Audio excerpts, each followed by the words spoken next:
Hello students.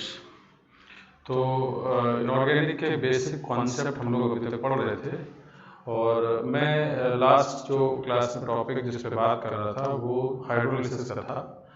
Hydrolysis के कई concept थे। हाइड्रोलिसिस का मीनिंग बहुत अच्छे से हम लोगों ने समझा था कि जब भी हम किसी कंपाउंड के हाइड्रोलिसिस की बात करेंगे तो उसका मतलब अल्टीमेटली वाटर से रिएक्शन होगा और वाटर की बहुत सारी प्रॉपर्टी आयनिक कंपाउंड्स और कोवेलेंट कंपाउंड्स के हाइड्रोलिसिस को लेकर हम लोगों ने बात की थी और हर तरीके से उसको समझा था। उसके अलावा एक और पॉइंट हम लोगों ने बात जिस पे की थी वो है हीटिंग इफेक्ट, जिसमें मैं लास्ट में एग्जैक्ट टॉपिक था। तो हीटिंग इफेक्ट में मैंने बात कार्बोनेट के हीटिंग की, सल्फेट के हीटिंग की और नाइट्रेट की हीटिंग की थी। नाइट्रेट के हीटिंग में आपने कॉन्सेप्ट जरूर पढ़ा था कि alkali metal general metal nitrate अगर है तो उनके हीटिंग से NO2 गैस, मेटल ऑक्साइड और ऑक्सीजन गैस मिलता है। और अगर आप एल्कली मेटल के नाइट्रेट ले लें तो वहाँ पर मेटल का नाइट्राइट और O2 गैस मिलता है, वहाँ NO2 नहीं मिल पाता। तो एक बार हम लोग इसके लॉजिक पे भी बात करेंगे। हालांकि मैंने आपको पिछली क्लास केवल डायरेक्ट कॉन्सेप्ट बताया था और मैंने बताया ये था कि मेटल नाइट्रेट, ये केस फर्स्ट की अगर हम बात करें तो इस तरह से डील कर रहे थे हम लोग। तो metal nitrate on heating metal oxide plus NO2 gas and also O2 gas. तो ये हम लोगों ने बात पढ़ी थी और यहीं पे साथ साथ मेटल का एल्कली मेटल नाइट्रेट की भी बात की थी। अगर एल्कली मेटल नाइट्रेट है तो ऐसे केस में अगर आप हीटिंग कराते हैं तो मेटल का नाइट्राइट बनता है और साथ में ऑक्सीजन गैस बाहर हो जाती है। ठीक, तो ये केस सेकंड को भी हम लोगों ने देखा है।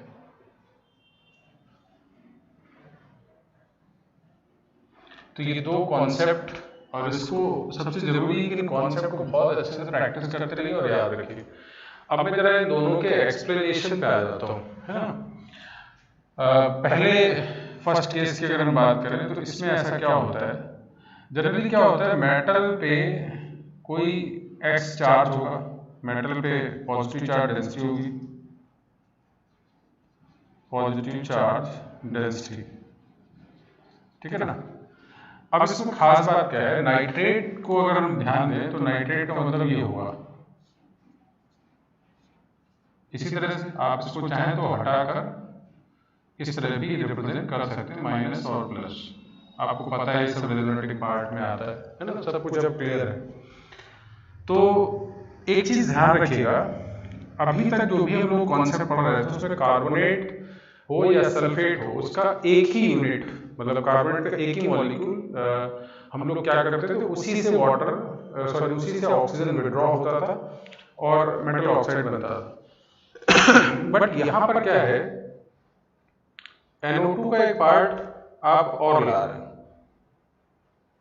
मतलब मेरा समझिएगा, मतलब मेटल पे जो चार्ज डेंसिटी है वो अगर ज्यादा है तो NO2 के दो मोल, मैं देखिए एक्सप्लेनेशन बता रहा हूँ आपको, तो आप तुरंत क्वेश्चन उठा लीजिए सर अभी तक हम लोग एक एक लेते थे, कार्बन में भी आपने एक ही बनाया था, इसमें दो क्यों ले रहे थे। हम लोग एक एक्सप्लेनेशन दे रहे हैं कि नाइट्रेट के पार्ट में दो मॉलिक्यूल जुड़ के हीट करते हैं और इसमें कैसे हीट हुआ, ये बॉन्ड ब्रेक हुआ इस मेटल की पॉजिटिव चार्ज डेंसिटी से, और जैसे ही बॉन्ड ब्रेक होगा यहाँ पे प्लस चार्ज पार्शियल आया और यहाँ पे क्या हुआ, नेगेटिव आया। तो ये तो क्या बन गया,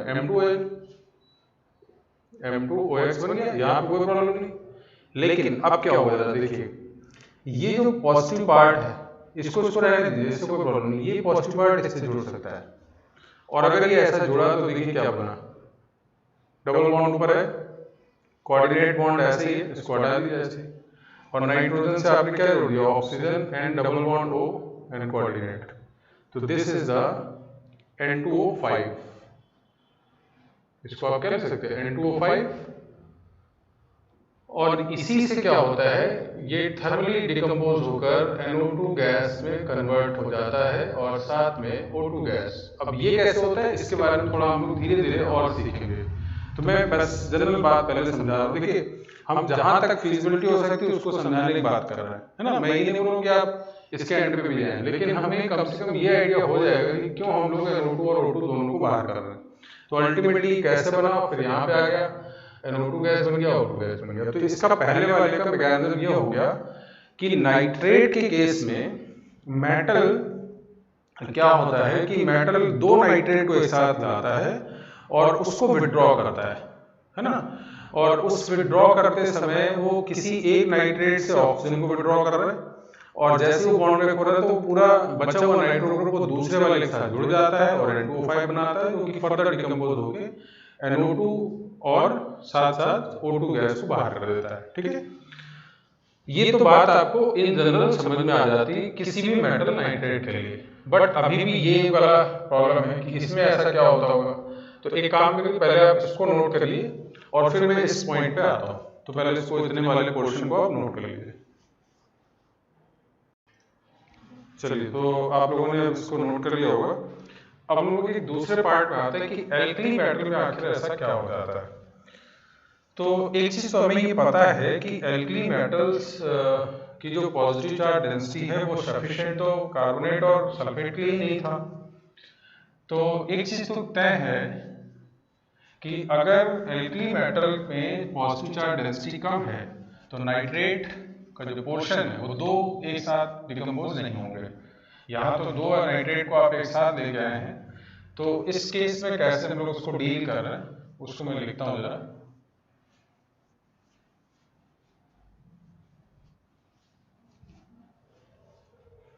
चलिए, तो अब जैसे मैं मान लीजिए मैंने M+X यानी एक ही चार्ज है, तो केस सेकंड की मैं बात कर रहा हूँ यहाँ पे।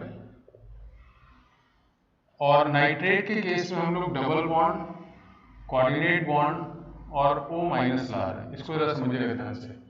तो यहाँ पर हालांकि दो मॉलिक्यूल नहीं आ रहे, और हीटिंग इफेक्ट में क्या होगा एक बात जरा समझिएगा। अगर आप इसमें हीटिंग करते हैं तो दरअसल ये बॉन्ड जो अभी तक क्लीन हो रहा था वो नहीं होगा, due to insufficient positive charge density, जैसा पहले था। ठीक है, तो आखिर होगा क्या? होगा ये कि जो कोऑर्डिनेट बॉन्ड है, ये जो कोऑर्डिनेट बॉन्ड है वो इजीली अपने आप ही ब्रेक हो जाएगा। और कोऑर्डिनेट बॉन्ड के ब्रेक होने का मतलब कुछ अलग तरीके का होता है। यानी हम कोऑर्डिनेट बॉन्ड को अगर ऐसे समझे तो माइनस कोऑर्डिनेट एक तरीके से जुड़ा होता है कि ऐसे बना है, तो ये बॉन्ड जस्ट अपोजिट ब्रेक होगा। मतलब इधर नेगेटिव चार्ज और उधर प्लस, तो प्लस आने के लिए नेशेंट एटम की तरह बाहर हो जाएगा और इस पे चार्ज खत्म। तो ये अल्टीमेटली क्या हो गया, नाइट्राइट। तो आप सिंपली MnO2 को ऐसे ही लिख देंगे, मेटल का नाइट्राइट। और ये बचा हुआ नेशेंट ऑक्सीजन एटम जो होगा वो कन्वर्ट होके O2 मॉलिक्यूल में इस तरह से कन्वर्ट हो जाएगा। मेरी बात समझ आ गई? मतलब यहाँ खेल कुछ अलग ही है। मतलब यही हुआ कि यहाँ मेटल का पॉजिटिव चार्ज डेंसिटी नाइट्रेट से O- को विड्रॉ नहीं कर रहा है। दरअसल नाइट्रेट ही खुद अपने से नेशेंट ऑक्सीजन को बाहर कर रहा है।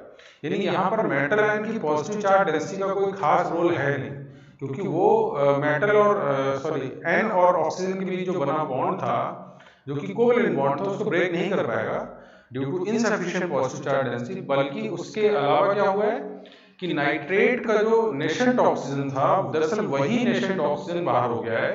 और किस तरह से बाहर हुआ आपको पता है, बॉन्ड कैसे ब्रेक होना वो भी आपको पता है।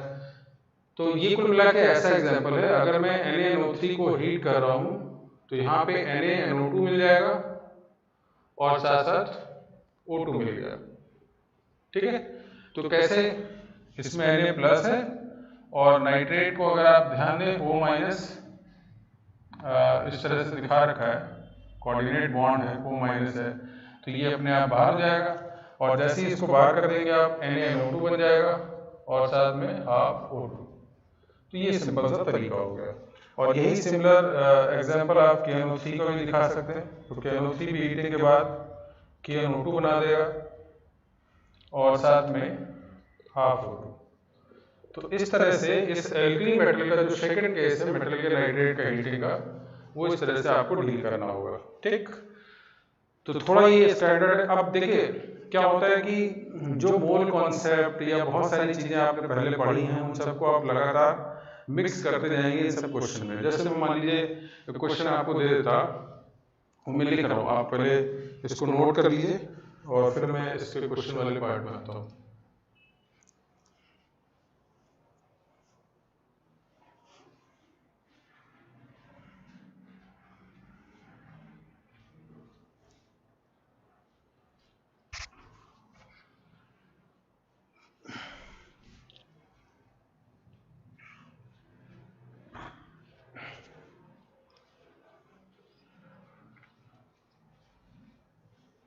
चलिए, तो मेरे ख्याल से इसको नोट कर लिया होगा। अब देखिए, जैसे मोल को मिक्स करते हुए आप क्वेश्चन बना सकते हैं। जैसे मैं एक क्वेश्चन लिख रहा हूँ यहाँ पे,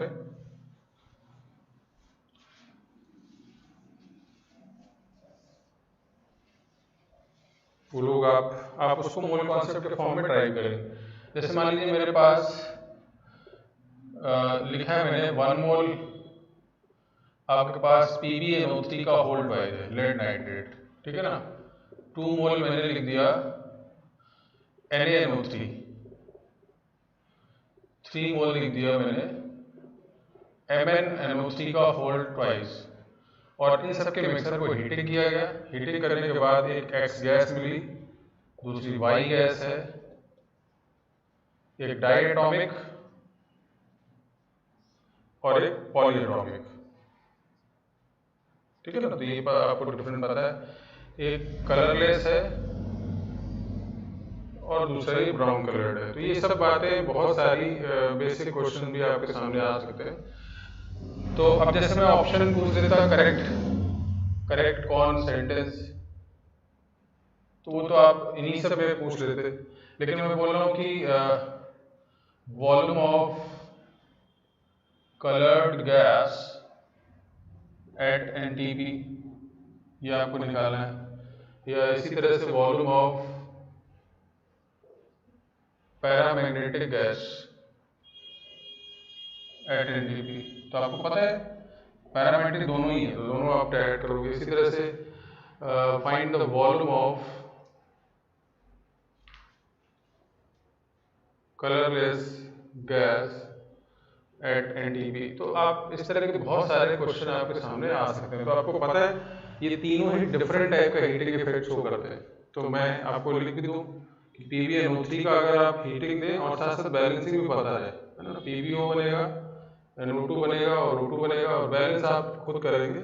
इसी तरह से NaNO3 का हीटिंग अलग तरीके का है, इसमें आपके पास NaNO2 मिलेगा और O2 मिल जाएगा, बैलेंस आप करेंगे।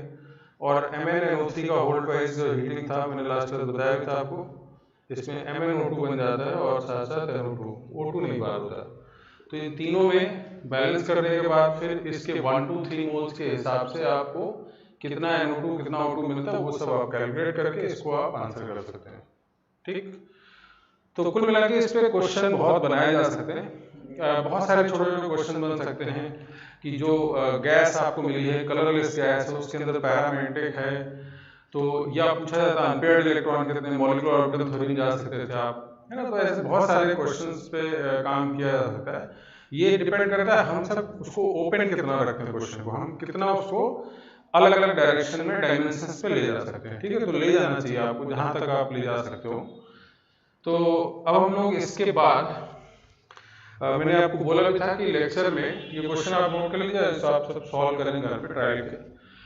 अब हम लोग अगले टॉपिक पे कुछ और बात करेंगे, और आज हम बात करने जा रहे हैं नाइट्रोजन फैमिली में, पर्टिकुलर नाइट्रोजन फैमिली को पढ़ने जा रहे हैं। मैंने कॉन्सेप्ट बताया था कि आप बिगिनिंग से ही जितने भी पार्ट को मैंने पढ़ाया है, जो कॉन्सेप्ट आपको ऐसा नहीं कि इतने ही कॉन्सेप्ट से काम चल जाना है, बट हाँ इस ये मिनिमम कॉन्सेप्ट है जिससे हम लोग टॉपिक को पढ़ा सकते हैं, स्टार्ट कर सकते हैं। और अब जो भी कुछ बीच में आएगा, छोटे छोटे कॉन्सेप्ट आएंगे, वो मैं बीच में डिस्कस करूंगा, बट हाँ स्टार्टिंग हम लोग कर सकते हैं। तो हम लोग उसी की बात आज स्टार्ट करते हैं, ठीक है। तो ये आप लोग क्वेश्चन नोट कर लेंगे, ट्राई भी करेंगे।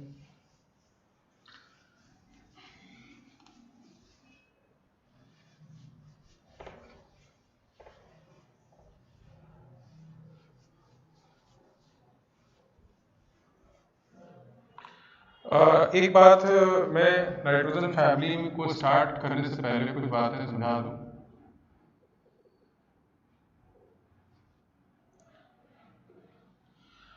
नाइट्रोजन फैमिली में हम लोग टॉपिक को हर एक ब्लॉक के अंदर, हर एक फैमिली में जब भी आप बात टॉपिक स्टार्ट होगा तो इसके दो सेगमेंट हैं। इस चैप्टर में दो पार्ट होंगे।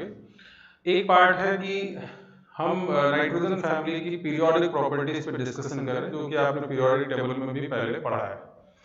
कुछ बातें वहाँ पे उस समय एक्सेप्शन के तौर पे आपको ज़्यादा बता दी जाती थी। आज आप अपने से समझ सकते हैं, आप उतने मैच्योर हैं, उस बात को आप समझ सकते हैं कि पीरियोडिक प्रॉपर्टीज वहाँ पर क्यों बहुत सारे एक्सेप्शन से भरा रहता था। तो मैं नाइट्रोजन फैमिली को कम से कम लिख देता हूँ: nitrogen, phosphorus, arsenic, antimony and bismuth.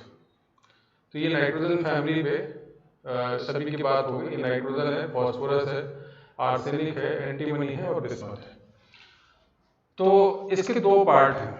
हर एक फैमिली में दो तरीके से हम लोग पढ़ाई करेंगे। एक पहला पोर्शन ये है कि हम लोग इसकी पीरियोडिक प्रॉपर्टीज पे बात करें। कि पीरियोडिक प्रॉपर्टीज मतलब electronic configuration, atomic radius down the group क्या होगा, आयनाइजेशन क्या है, इलेक्ट्रोनेगेटिविटी क्या है, इलेक्ट्रॉन एफिनिटी क्या है, ऑक्सीडेशन स्टेट्स क्या है, कौन ज़्यादा स्टेबल है, कौन कम स्टेबल है, तो मेटेलिक नेचर क्या है, ये सब प्रॉपर्टी। और इसमें कोई बहुत इरेगुलर ट्रेंड नहीं है। तो एक तो पोर्शन ये है, इस पर भी हम बात करेंगे। एक पोर्शन इस तरह से जिस पर हमें काम करना होगा, और इस पर भी क्वेश्चन आते हैं, एनसीईआरटी लेवल पे भी आते हैं। लेकिन मेजर टॉपिक आपका है क्या हर एक फैमिली में? केवल यही नहीं पढ़ लेना पीरियोडिक प्रॉपर्टी और चैप्टर में क्या डिफरेंस है। तो मेन काम अब आपके पास होगा compounds of nitrogen and phosphorus. इस फैमिली में जो हमें बात करनी है वो कंपाउंड्स ऑफ नाइट्रोजन, नाइट्रोजन से रिलेटेड बहुत सारे कंपाउंड्स हैं, एंड फॉस्फोरस है। तो ये आपका टॉपिक होगा मेन, जो काफी बहुत स्पेसिफिक मॉलिक्यूल्स हैं। जैसे अमोनिया के बारे में पूरी डिटेल, ईच एंड एवरीथिंग, जो भी कुछ आप जानते हैं अमोनिया के बारे में पढ़ेंगे। N2 गैस, नाइट्रोजन के बारे में डिटेल पढ़ना है। क्या क्या detail? Preparation, chemical property, physical properties, uses, सभी कुछ। फॉस्फोरस के बारे में, नाइट्रोजन के ऑक्सी एसिड्स के बारे में, चाहे नाइट्रिक एसिड हो, नाइट्रस एसिड हो, नाइट्रोजन के बहुत सारे ऑक्साइड्स हैं, मतलब बहुत सारे कंपाउंड्स के बारे में नाइट्रोजन और फॉस्फोरस दोनों पे ही हमें बात डिटेल से करनी है। हालांकि ये हर एक चैप्टर में होगा। मैंने फिर आपको शुरुआत में बोला कि हर एक फैमिली में दो पोर्शन में टॉपिक आप पढ़ेंगे। एक होगा पीरियोडिक प्रॉपर्टीज पे डिस्कशन, और एक होगा उससे रिलेटेड कंपाउंड्स पे डिस्कशन, जो कि रिएक्शन वाला पोर्शन होगा, और वही आपको मेनली पढ़ना होगा। क्योंकि इस पे पीरियोडिक प्रॉपर्टीज में बहुत बड़ा पार्ट नहीं हुआ, एक तरीके से एक्सेप्शन वाले कुछ केसेस होंगे या डिस्कशन होगा, बताया जाएगा। तो मैं इस पोर्शन में बाद में आऊंगा, जिसपे हम लोग बात इलेक्ट्रॉनिक कन्फिगरेशन की कर रहे होंगे। मैं एक बार लिख जरूर देता हूँ, लेकिन इस पर हम लोग बाद में बात करेंगे।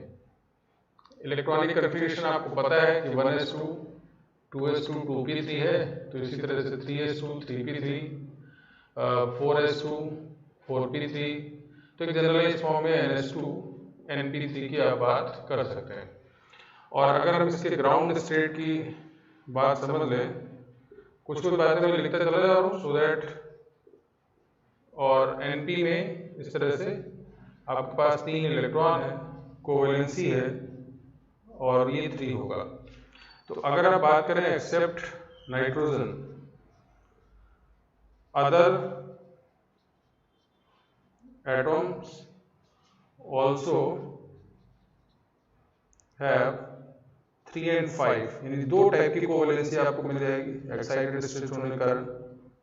ठीक है, तो ये भी बात ध्यान रखिएगा कि ग्राउंड स्टेट है बट एक्साइटेड स्टेट में 3 और 5, लेकिन नाइट्रोजन में नहीं होगा। तो ये सब चीजें आपको पता है। इसके अलावा कौन कौन सी प्रॉपर्टीज हैं आपको पता है, एक एक करके हम लोग इस पर बात करेंगे। लेकिन मैं ये इतनी जरूरत वाली बात तो है, आपको पहले से ही पता है, बट मैंने बता दी। अब जैसे कौन कौन सी बातें हैं, जैसे मैं सेकंड वाले क्वेश्चन की बात करूं तो एटॉमिक रेडियस, वो हम लोगों को बात समझनी है, लगातार बढ़ता है, इसमें कोई खास नहीं है ऐसा। थर्ड केस आयनाइजेशन एनर्जी की बात होगी। आयनाइजेशन एनर्जी क्या होगा? लगातार डिक्रीज करेगा। इसी तरह से इलेक्ट्रॉन एफिनिटी की बात होगी। आपको पता है कि नाइट्रोजन और फॉस्फोरस में ये एक्सेप्शन की तरह जरूर होता है, वो तो सभी ग्रुप में होता है। इसी तरह से हम लोग इलेक्ट्रोनेगेटिविटी पे बात करेंगे। इसके अलावा मेटेलिक नेचर पे बात कर सकते हैं। इसके अलावा नेचर ऑफ ऑक्साइड्स की बात करेंगे, है ना। तो ऐसे ढेरों एग्जांपल से आप एक काम करेंगे, इसको आप अपने लेवल पे एनसीईआरटी से पढ़ें तो ज़्यादा बेहतर होगा, ताकि मैं ज़्यादा से ज़्यादा टाइम उन सब बाकी चीज़ों पे लगा पाऊँ जहाँ फोकस्ड बात है। बाकी इस पे भी आप पढ़ने के लिए कुछ भी मैं बार बार फिर बता दूँ, पीरियोडिक प्रॉपर्टीज आप पढ़ चुके हैं। हाँ, जहाँ बहुत एक्सेप्शनल वाली चीज़ें हों वो तो मैं अलग से बताऊंगा ही बहुत डिटेल में, बट इसमें कोई बहुत खास उतार चढ़ाव नहीं है इन सब प्रॉपर्टीज को लेकर। बट फिर भी हमें पढ़ना है, सिलेबस का पार्ट है, इस बात को ध्यान रखिएगा। ये नहीं कि हम सब इसको नेग्लेक्ट करते हुए चलें। हाँ ठीक है, बहुत इंपॉर्टेंट बातें दूसरी हैं, मेजर पोर्शन वही है, बट ये भी इंपॉर्टेंट पार्ट है और इन्हीं से हमें आगे बढ़ना होगा। तो एक बार इसको पहले जल्दी से आप नोट कर लीजिए कि किन किन पॉइंट्स को आपको अपने से पढ़ लेना है। मैं लास्ट पे इस पे एक बार आऊंगा, बट पहले आप अपने से इसको पढ़ेंगे। इसको नोट कर लिया जाए। चलिए, तो इसको आपने नोट कर लिया है। अब हम लोग कंपाउंड्स ऑफ नाइट्रोजन में सबसे पहले मैं बात स्टार्ट करूंगा अमोनिया की। और अमोनिया की जब हम बात करना स्टार्ट करेंगे तो उसमें प्रिपरेशन है, साथ ही साथ केमिकल प्रॉपर्टीज हैं और बहुत सारी डिटेल्स। लेकिन एक बात ध्यान रखनी है कि उन सब में जो शुरुआत के आपने कॉन्सेप्ट पढ़े हैं उनका यूज होना है, और बहुत ही ज़्यादा अच्छे से आप उन सब कॉन्सेप्ट का यहाँ पे यूज करेंगे। तो मैं सबसे पहले अमोनिया वाले पोर्शन में बातें स्टार्ट कर रहा हूँ। अमोनिया गैस के बारे में बात कर रहे हैं, तो NH3 के बारे में क्या क्या बातें हैं। एक colourless gas having pungent order, ये सब बातें आपको ध्यान रखनी है। और क्या क्या बॉन्डिंग से रिलेटेड बातें हमेशा ध्यान रखिए। अमोनिया एक गैस है, कलरलेस गैस है, ये सब बात ध्यान रखिए। NH3 में चूंकि एक लोन पेयर है और 3 सिग्मा बॉन्ड है, तो sp3 हाइब्रेशन स्टेट है, और इसीलिए इसमें हम लोग पिरामिडल शेप की बात करते हैं।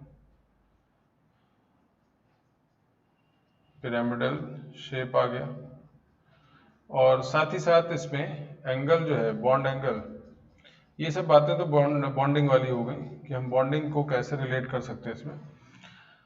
तो ये सब बातें आपसे बोली जाती है। एक और बात यहाँ पे लिखी रहती, ब्रिंग्स टीयर इन आइस, मतलब आपके पास एक तरीके से ये टीयर गैस की तरह भी काम कर देता है। अच्छा, टीयर गैस का कोई फिक्स एक गैस नहीं होती, जैसे कि in general tear gas chloropicrin को बोलते हैं, बट टीयर गैस तो हर एक वो गैस होगी जो आपको आंखों में आंसू ले आए, है ना। तो उसके लिए जरूरी नहीं कोई स्पेसिफिक बात है। तो ऐसा लिखा रहता है, colourless having pungent order, brings tier इन आइज। तो ये सब बातें आपको ध्यान देनी है।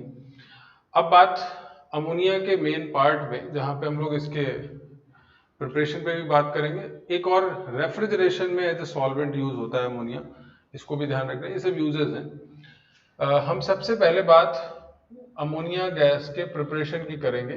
प्रिपरेशन कितने तरीके से हो सकता है और अमोनिया कहाँ कहाँ कैसे कैसे बनता है, उसको लेकर बात करना स्टार्ट करेंगे। और सबसे पहले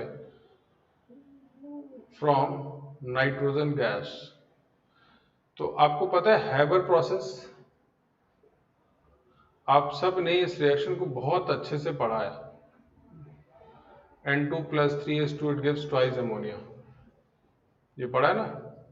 ये बहुत इंपॉर्टेंट रिएक्शन है, इक्विलिब्रियम है, आपको सब पता है। डेल्टा H नेगेटिव रहता है इस पे, यानी ये रिएक्शन एक्सोथर्मिक है, ठीक है। अच्छा चलिए, तो ये बात तो अमोनिया को बनाने का रिएक्शन तो बहुत आसान है, बट फिर भी क्यों इंपॉर्टेंट है मैं समझा दूं आपको। दरअसल केमिकल इक्विलिब्रियम जो चैप्टर है, जो आपने 11th क्लास में पढ़ा है, उसका मेन जो मोटो है, जो फायदा है, एक फायदा तो आपके पॉइंट ऑफ व्यू से है कि क्वेश्चन आएगा तो नंबर मिल जाएंगे, सिलेक्शन होगा, ये तो सबसे बड़ा फायदा है। लेकिन साइंस को आपके जाने के बाद फिर क्या फायदा है वो भी जरा समझना है। तो जैसे जितनी भी रिवर्सिबल रिएक्शन है, ठीक है ना, जो 2 डायरेक्शन में चल रही है, उनमें प्रोडक्ट को मैक्सिमम बनाने के लिए हमें कॉन्सेप्ट समझना होता है और वहां पे इक्विलिब्रियम जैसी बात आती। तो आपने जो ली चैटरल प्रिंसिपल पढ़ा है वो मेन एप्लीकेशन पूरे इक्विलिब्रियम चैप्टर का वही है, ली चैटरल प्रिंसिपल। इसीलिए आप देखते होंगे किसी भी एग्जाम में जब भी कभी इक्विलिब्रियम, केमिकल इक्विलिब्रियम से अगर कोई क्वेश्चन फ्रेम किया जाता है तो उसमें एक जो ली चैटरल प्रिंसिपल है उसका बहुत बड़ा रोल रहता है और होना भी चाहिए क्योंकि वही मेन फायदा है।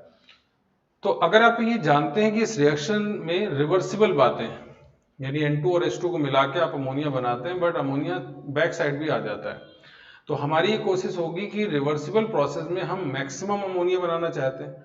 और अगर मैक्सिमम अमोनिया बनाना चाहते हैं तो रिएक्शन को हम कहाँ ले जाना चाहते हैं? Forward direction. जितना ज्यादा फॉरवर्ड डायरेक्शन में रहेगा अमोनिया का अमाउंट ज्यादा से ज्यादा मिलेगा। इसके लिए ली चैटरल प्रिंसिपल आपने पढ़ा है और उसके कई इफेक्ट हैं। जैसे पहला इफेक्ट क्या है? पहला इफेक्ट बहुत सिंपल है, उसमें साइंस पढ़े होने या ना होने का कोई मतलब नहीं है। क्या है? N2 और H2 का यानी मोल्स का इफेक्ट। अगर नाइट्रोजन और हाइड्रोजन ज्यादा लेंगे तो ज्यादा अमोनिया बनेगा। ये तो बहुत कॉमन सी बात है, ये तो कोई भी बता देगा, इसमें पढ़ने की कोई जरूरत ही नहीं है ना। ज्यादा लेंगे ज्यादा बन जाएगा, सीधी बात है, इसमें कोई डाउट नहीं।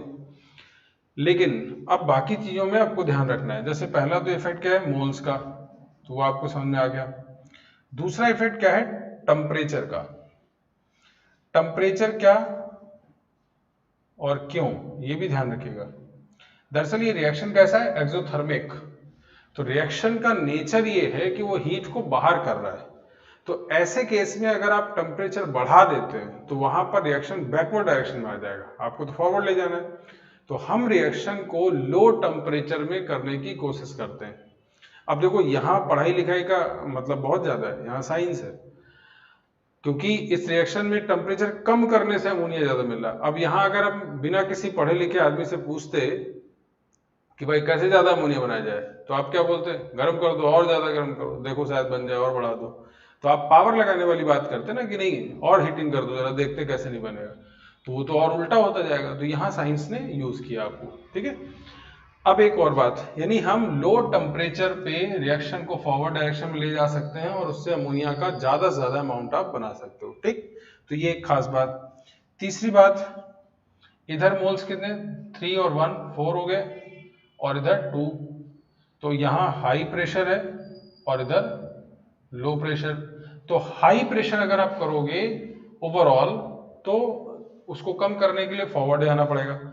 तो हाई प्रेशर पे आपको रिएक्शन में अमोनिया ज्यादा से ज्यादा मिलेगा। तो ये तीन कंडीशन, मोल्स को ज्यादा रखिए, लो टेम्परेचर करिए और हाई प्रेशर करिए। तो अगर इन तीनों को ध्यान रखें तो मैक्सिमम अमाउंट पे आपको अमोनिया इस हैबर प्रोसेस से मिलता है और यही इसका प्रिपरेशन है। एक और खास बात ध्यान रखिएगा, लगभग 900 K का टेम्परेचर लगता है इसमें। अब आपको लग रहा हो सर ये लो कहां से दिख रहा है आपको? 900 केल्विन, फिर भी डिग्री सेंटीग्रेड में बहुत ज्यादा है। तो कुछ लोग डाउट में आ जाते हैं कि सर ये तो 900, आप तो बोले लो टेम्परेचर। तो लो रिलेटिव टर्म है, लो की बात जो हम कर रहे हैं वो रिलेटिव टर्म है। मतलब आपको एटलीस्ट इतनी टेम्परेचर तो देना ही पड़ेगा ना जिससे वो रिएक्शन का थ्रेशोल्ड पाए, अदरवाइज वो रिएक्शन ही नहीं होगा। तो इस बात को भी ध्यान रखिएगा। तो लो ही है ये इन कंडीशंस में लो है, ठीक है। चलिए, तो पहला मेथड बहुत फेमस है, रिएक्शन आप बहुत पहले से जानते आ रहे हैं और इसमें कतई कोई कहीं डाउट नहीं। बट हाँ, एप्लीकेशन को लेकर जरूर एक अच्छी बात है, हैबर प्रोसेस से आप अमोनिया कैसे बनाते हैं और मैक्सिमम अमाउंट आप कैसे बनाएंगे, ली चैटरल प्रिंसिपल का एप्लीकेशन करेंगे। दीज आर इंपॉर्टेंट थिंग्स, ठीक है। तो आप सबसे पहले इसको नोट कर लीजिए।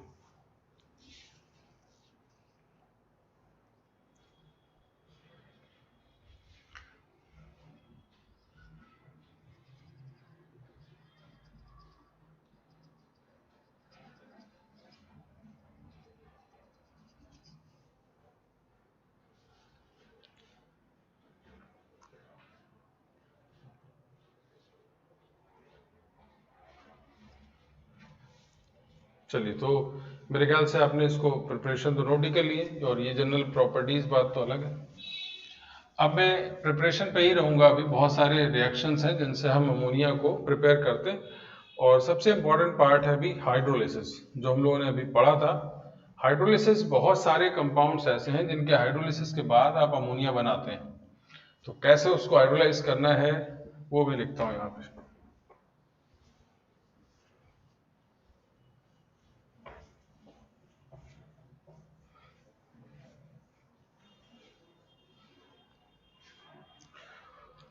चलिए, तो प्रिपरेशन ऑफ अमोनिया पे ही हैं हम लोग। Preparation of NH3 from different compounds है फ्रॉम मेटल नाइट्राइड, लेकिन सब में हम लोग हाइड्रोलिसिस का यूज करेंगे, बाय द हाइड्रोलिसिस। बहुत सारे कंपाउंड हैं जिनके हाइड्रोलिसिस से हम लोग अमोनिया को बनाएंगे। तो मैं एक बार Ca3, अब देखिए जितना आप रिवीजन करके बैठेंगे समझ लीजिए ये सब बहुत आसान बातें हो जाएंगी आपके लिए। मैं रिएक्शन लिखता जा रहा हूं, आपको कंप्लीट करना है समझते हुए। NaNH2 plus water and CaNH water, AlN water,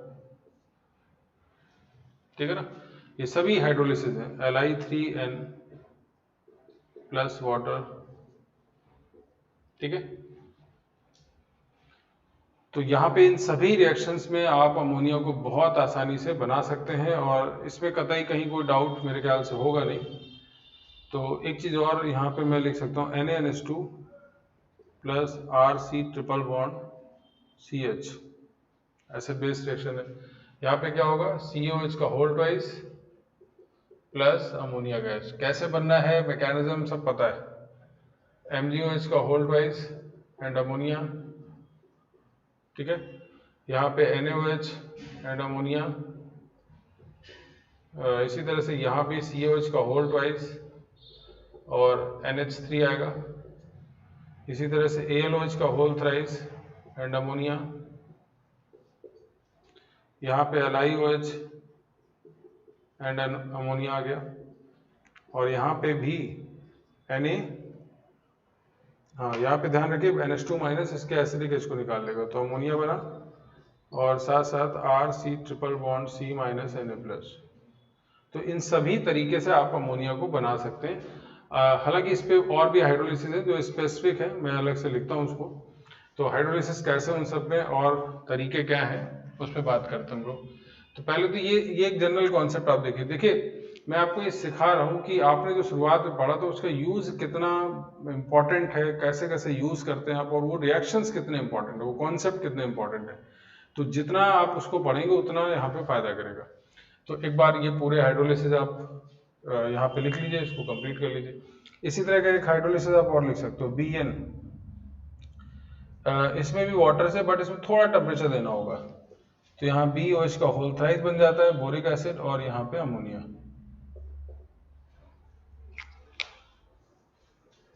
इन सभी को नोट कर लीजिए, फिर इसके बाद में और इनसे रिलेटेड में बात और बताता हूँ।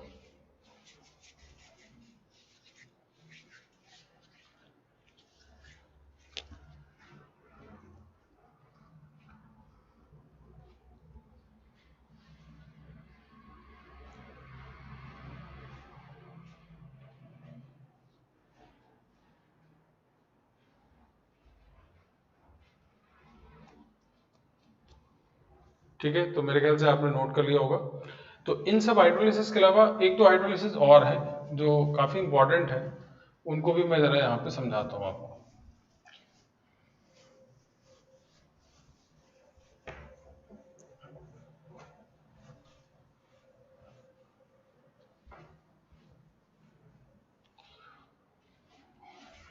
अब जैसे क्या है कि कुछ ऐसे कंपाउंड्स हैं जिनको कोवेलेंटली भी आप हाइड्रोलिसिस करते हैं, जैसे Bn अभी मैंने लिखा था, इसको मैं जरा एक बार और बता देता हूँ कैसे होगा हाइड्रोलिसिस।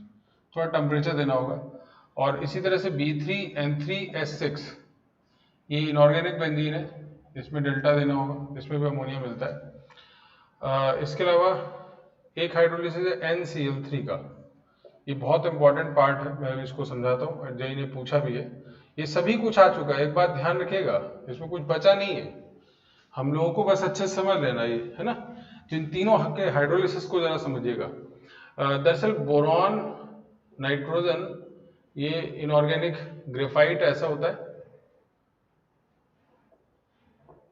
इस तरह का अल्टरनेट बॉन्ड होता है इन सब में, ऐसे बॉन्ड बने होते हैं, ठीक, सिंपली कोवेलेंट बॉन्ड है। तो ये इलेक्ट्रॉन डिफिशिएंट है,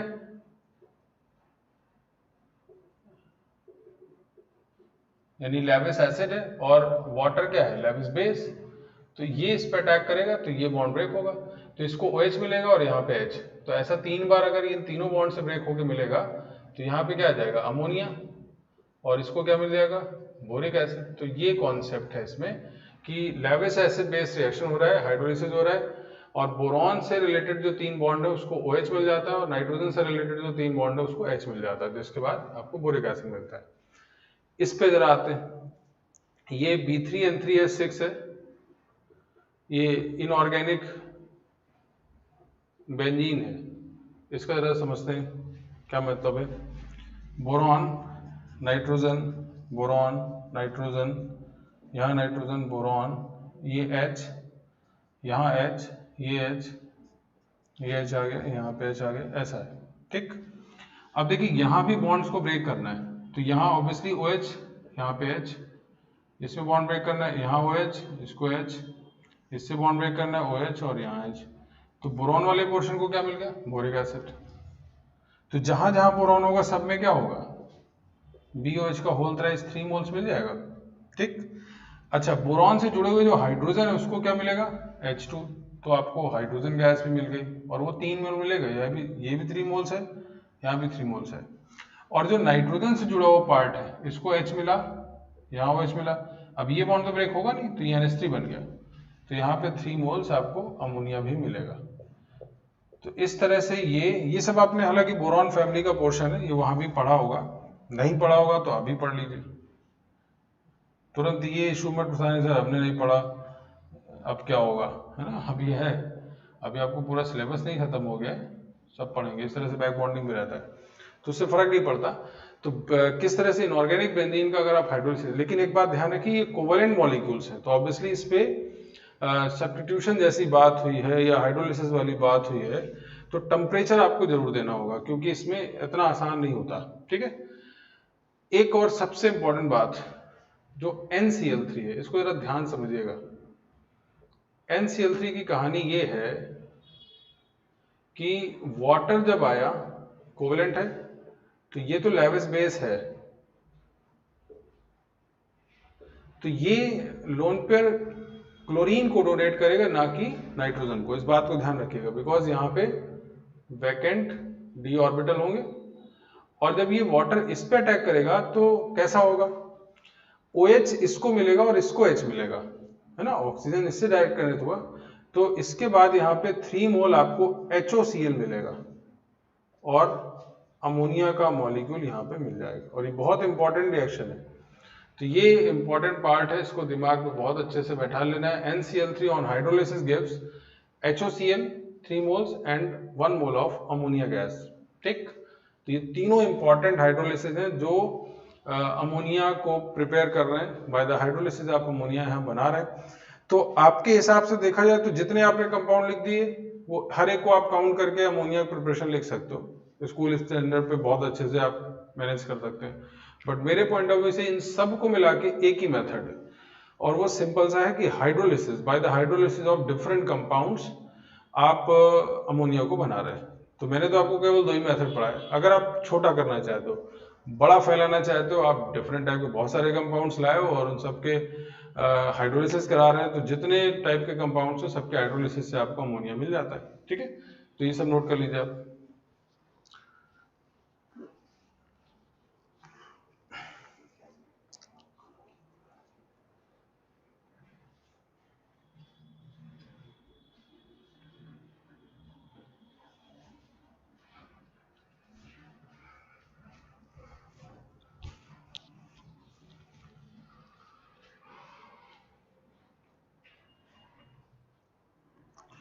और इन सभी रिएक्शन को एक एक बिल्कुल स्टेप बाय जैसे मैं लिखते जा रहा हूँ वैसे ही आपको नोट्स में लिखते जाना है। जहाँ जो बात स्पेसिफिक बोल रहा हूँ उसको आप अपने तरीके से लिख दीजिए। इसको कोई हम लोग डेफिनेशन तो लिख नहीं रहे, तो आप जैसे समझ पा रहे हो वैसे लिखेंगे ताकि एट ए टाइम आप अच्छे से इसको कर पाए क्वेश्चन।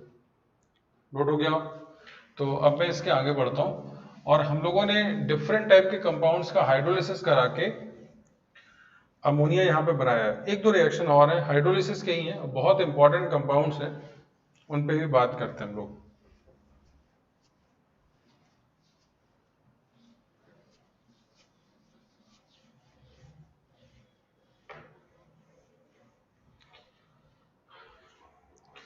अच्छा, एक और स्पेसिफिक बात यहाँ रह जाती है, और वो है NF3 का हाइड्रोलिसिस।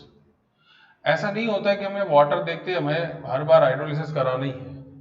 अब देखो ये कोवेलेंट कंपाउंड्स है, इसके पास वाटर जब एज ए न्यूक्लियोफाइल आया या लेविस बेस की तरह आता है, तो क्या इस नाइट्रोजन के पास या फ्लोरीन के पास कहीं इलेक्ट्रॉन रखने की कैपेसिटी है?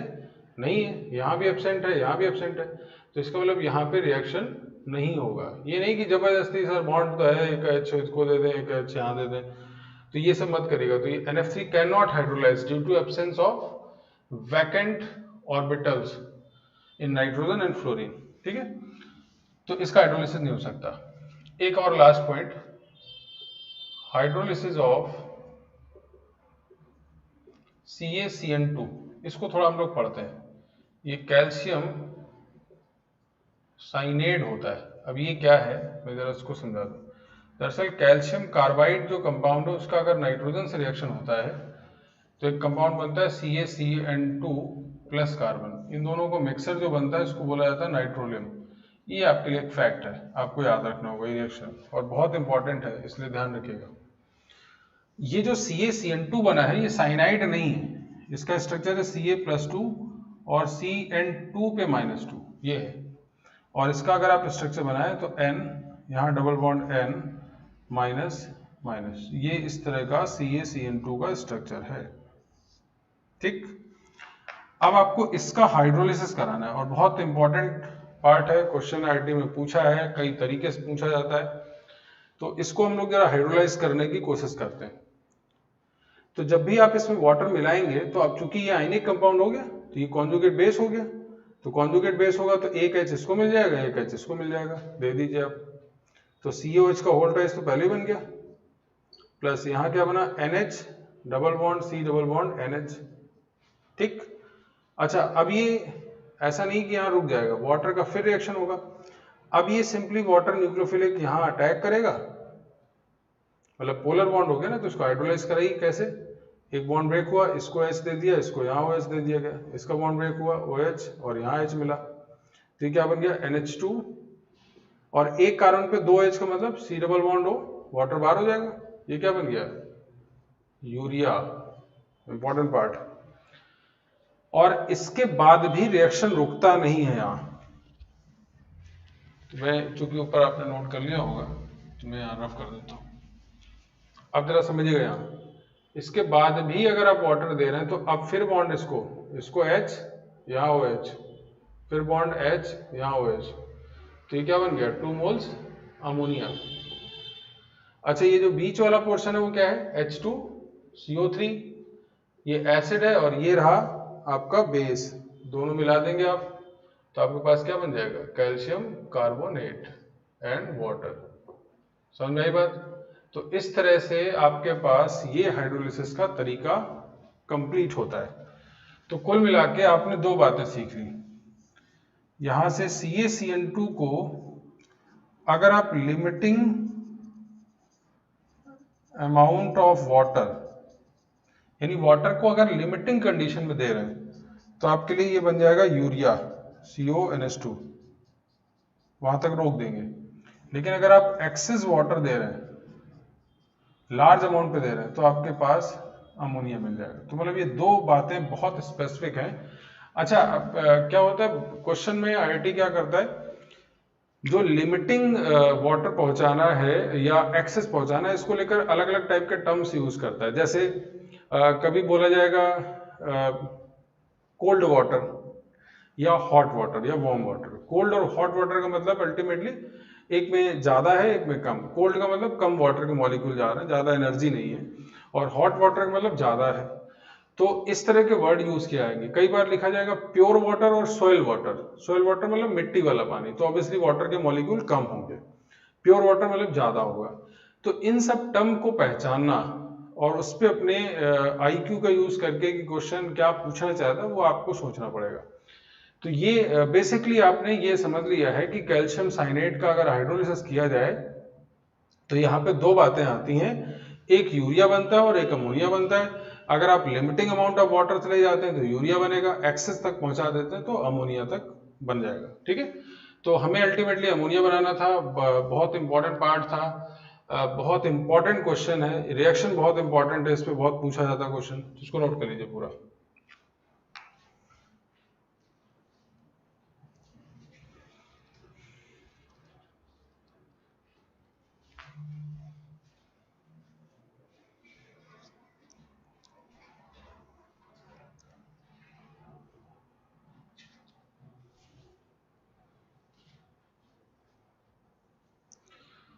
चलिए, तो अब मेरे ख्याल से आपने इन सभी डिफरेंट टाइप के हाइड्रोलिसिस को करा के आपने अमोनिया बनाना सीख लिया। तो अमोनिया में प्रिपरेशन का तरीका ज़्यादातर ऐसा ही है, और अब एक दो कुछ और अलग मेथड है जो इससे अलग है।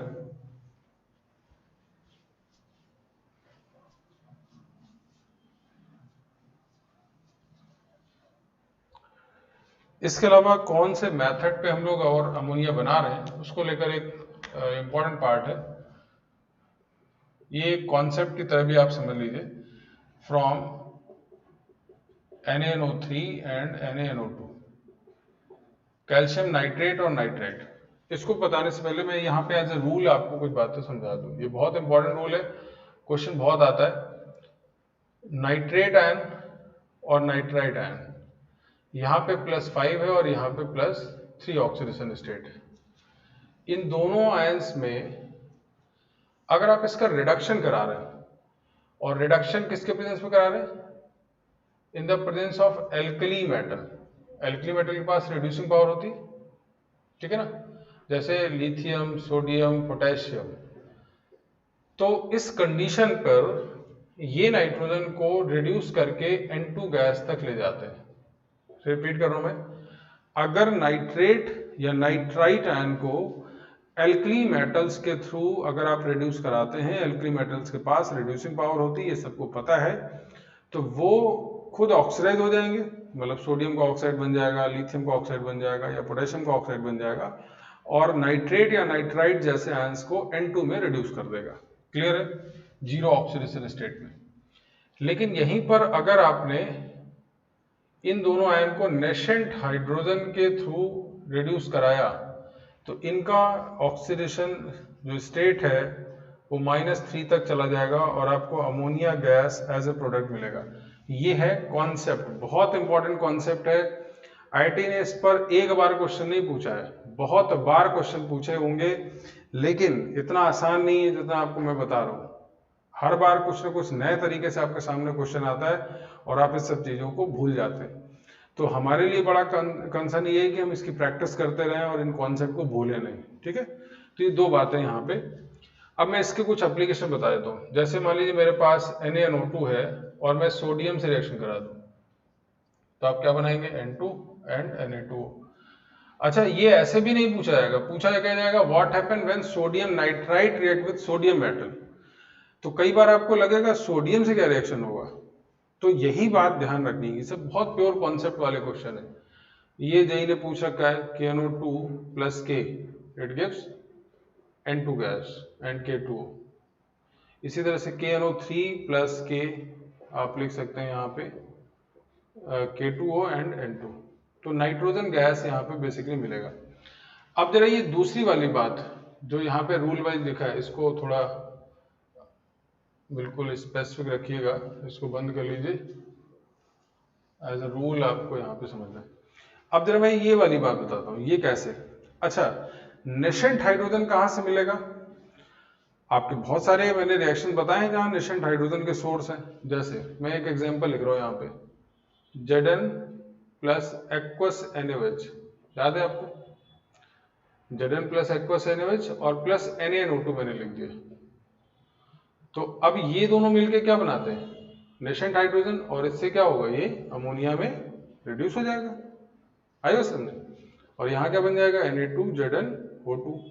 इसी तरह से अगर मैं एग्जाम्पल लिख लेता NaNO2 plus aluminium plus aqueous NaOH, तो ये दोनों मिलके क्या बनाते हैं, नेशेंट हाइड्रोजन, और यहाँ रिड्यूस होकर क्या मिल जाता है, अमोनिया। तो ये सब आपको बहुत अच्छे से कॉन्सेप्ट वाइज समझने होंगे कि क्या मैं बोल रहा हूँ, इसका मतलब क्या है।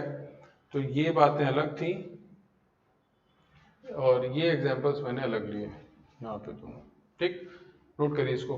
तो एक तरीके से आप अमोनिया बनाने का मेथड ये सेकंड वाला यूज करेंगे। ये मैंने दोनों एक साथ बता दिए क्योंकि कॉन्सेप्ट था, तो किस तरह से अमोनिया बनाएंगे वो मैंने यहाँ लिखा है, उसको नोट करिए।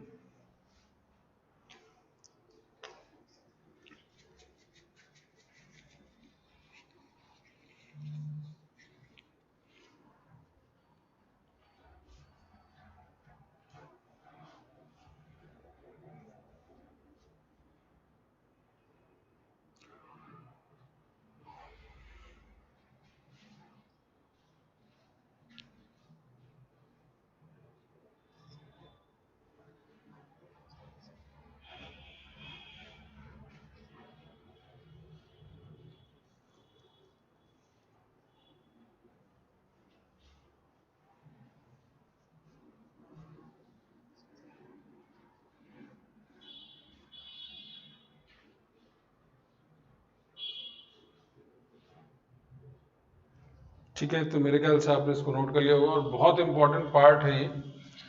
तो इस तरह से हम लोगों ने अमोनिया के जो प्रिपरेशन है उसमें काफ़ी कुछ प्रिपरेशन पढ़ लिए हैं। एक दो बातें और हैं, उसको कंप्लीट करने के बाद फिर हम लोग उनकी प्रॉपर्टीज पे भी बात करेंगे।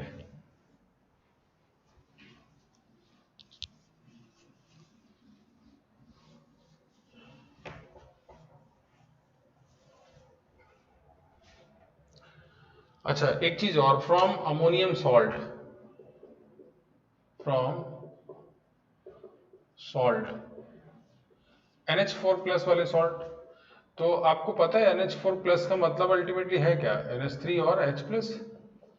तो अगर आप इसकी रिएक्शन किसी भी बेस से करा दीजिए तो बेस क्या करेगा, इसके H प्लस को निकाल लेगा और अमोनिया गैस क्या हो जाएगा, फ्री हो जाएगा।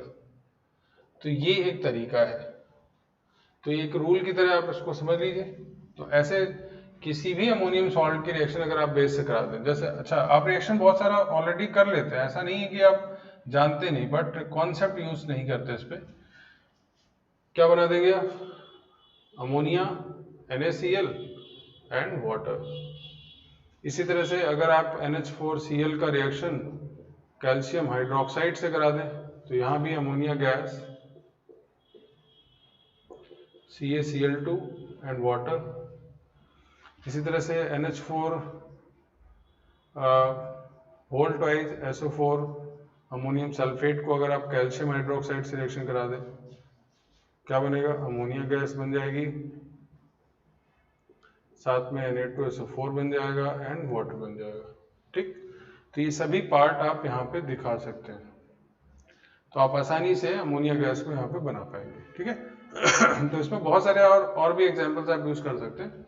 तो अमोनियम आयन का कोई भी पार्ट अगर है और उसकी रिएक्शन अगर आप बेस से करा दें, एक्वस OH माइनस से करा दें, तो अमोनिया गैस के फॉर्म में आपको सेपरेशन यहाँ पे मिल जाता है। तो यहाँ पे जो बात, एक बार पूरे प्रिपरेशन को आप लोग अच्छे से देख लीजिए और उसके बाद ही, बहुत जल्दी नहीं करनी हम लोगों को क्योंकि कंटेंट आपको याद भी होते रहने चाहिए, और एक साथ जब चीज़ें तैयार हो जाएंगी तब हम अगले स्टेप पे बढ़ें।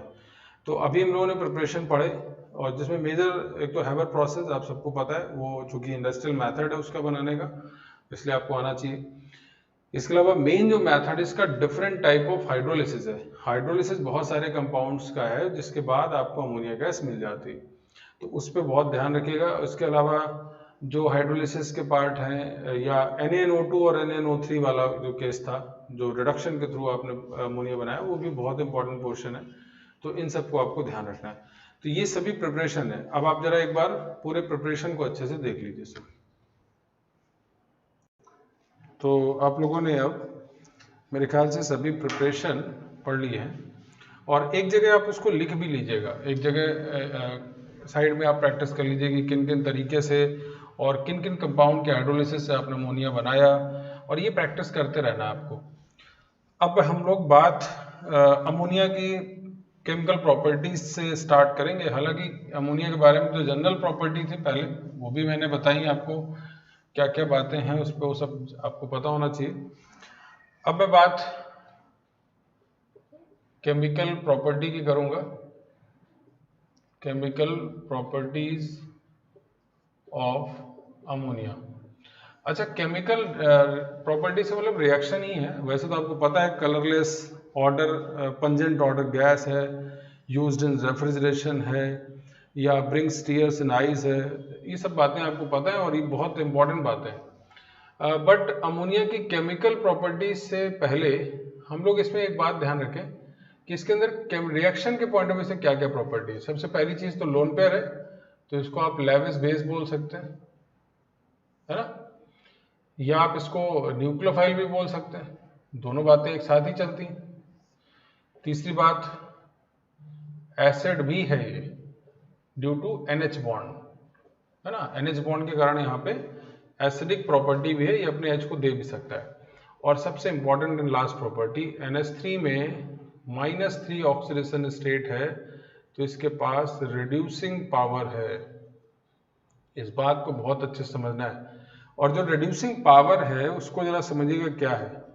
दरअसल इस NH3 को अगर आप नेशेंट ऑक्सीजन दे दें तो ये N2 गैस में कन्वर्ट हो जाता है। ये एक फॉर्मूले की तरह आपको डील करना होता है। N2 यानी 2, तो यहाँ N2 बन गया, और यहाँ पे 3, तो 3 टाइम्स वाटर, और ये 3 है नेशेंट ऑक्सीजन। तो इस तरह से अमोनिया को कभी भी अगर आप नेशेंट ऑक्सीजन दे दें तो उससे नाइट्रोजन गैस बनता है। बट यहाँ पे एक और रास्ता, वाया N2H4, मतलब ये बनते हुए जाता है, यहाँ पे N2H4 भी बनेगा और इसके बनते बनते फाइनली N2 में ही चला जाएगा। ये मैंने बात इसलिए बता दी कि मान लीजिए यहाँ तो -3 है, ऐसे -2 होगा, फिर यहाँ से इस पे चला जाएगा 0 पे। तो कई बार क्या होता है, नेशेंट ऑक्सीजन जो ऑक्सीडाइजिंग एजेंट है वो मोर सफिशिएंट नहीं होता, उसकी पावर बहुत स्ट्रांग नहीं होती। तो ऐसे केस में अमोनिया यहाँ भी रुक सकता है, बट आपको रोकना है नहीं। जब ऐसी कंडीशन दिखाई जाए तब most of the case ammonia को आप N2 में बदल सकते हैं। तो ये 3-4 बातें, जैसे अमोनिया लेविस बेस है, न्यूक्लियोफाइल है, एसिड है और रिड्यूसिंग पावर है, ये सबसे चारों इंपॉर्टेंट बातें हैं। और हमें अब अमोनिया की जो प्रॉपर्टी पढ़नी होगी, हर एक प्रॉपर्टी में जो ग्राउंड है वो इसी बात का है कि अमोनिया की इन्हीं 4 रिएक्शंस को लेकर हमें बात करनी है। ऐसे नहीं कि कोई भी रिएक्शन याद करने लगो आप, ये नहीं करना हमें, है ना। तो ये सिंपल सी बात है कि एसिड बेस्ड रिएक्शन है। और आपको एक बात ध्यान रहे कि ये NH4OH भी है, मतलब एक बेस है और वो भी कैसा, आर्हेनियस बेस की तरह, तो NH4OH वाले। अब मैं जैसे सबसे पहले टाइप की रिएक्शन आपको बता रहा हूँ, एसिड बेस। कैसे? NH4OH को अगर आप किसी बेस से, जैसे किसी एसिड से रिएक्शन करा दें, CO2 से, तो एनहाइड्राइड इसका क्या है, तो आपके पास क्या बन जाएगा, अमोनियम कार्बोनेट। मैं H2 से 4 से रिएक्शन करा देता, क्या बन जाता, NH4SO4 अमोनियम सल्फेट। मैं HNO3 से रिएक्शन करा देता, NH4NO3। सिंपल सा एसिड बेस, कुछ मैं नया नहीं बता रहा हूँ, आप सब पढ़ चुके हैं पहले। HNO2 से रिएक्शन करा देता, NH4NO2। HClO4 से रिएक्शन हो गया तो NH4ClO4, है ना, परक्लोरेट। H3PO4 से रिएक्शन हो गया तो अमोनियम फॉस्फेट। CH3COOH से रिएक्शन हो गया तब CH3COONH4। तो ऐसे आपने एसिड बेस की रिएक्शन सब जानना है, आप ही को बताना है, मैं नहीं बताऊंगा बार बार। यही चीज आपको समझनी है। अगर एक बार कॉन्सेप्ट दिमाग में आ गया तो ये सब आपके लिए बड़ा खेल होगा, बहुत आसान बात है, ये सब कुछ नया नहीं होगा। बट आपको कुछ ना कुछ पहले बहुत एक्सरसाइज करनी होगी, तब जाके ये सब आ पाएगा। तो जो सबसे पहली प्रॉपर्टी है कि वो एक बेस है, तो उससे रिलेटेड बहुत सारी रिएक्शंस आपको यहाँ पे सीख लेनी। फिलहाल आज मुझे केमिकल प्रॉपर्टी डिस्कस नहीं करना है। आज के पार्ट में आप अभी मेरे ख्याल से आपके पढ़ने के लिए सफिशिएंट मटेरियल हो गया, तो अभी आप केवल प्रिपरेशन और ये जो मैंने कुछ बताया है इस पर सोचते हुए आगे बढ़िएगा। नेक्स्ट क्लास पे ही हम लोग पूरी केमिकल प्रॉपर्टीज पे बात करेंगे और उसकी डिटेल बात हम लोगों को करनी है सबसे ज़्यादा इस पार्ट में, रिड्यूसिंग पावर में। बाकी ये सब आप पहले से भी जानते हो, तो इसमें कोई खास बात नहीं होगी। न्यूक्लियोफाइल है, सब्स्टिट्यूशन है, या एसिड की तरह रिएक्शन होगा तो वो आपको पता है, उसमें हम लोग बाद में बात कर लेंगे। तो आज के लिए फ़िलहाल इतना।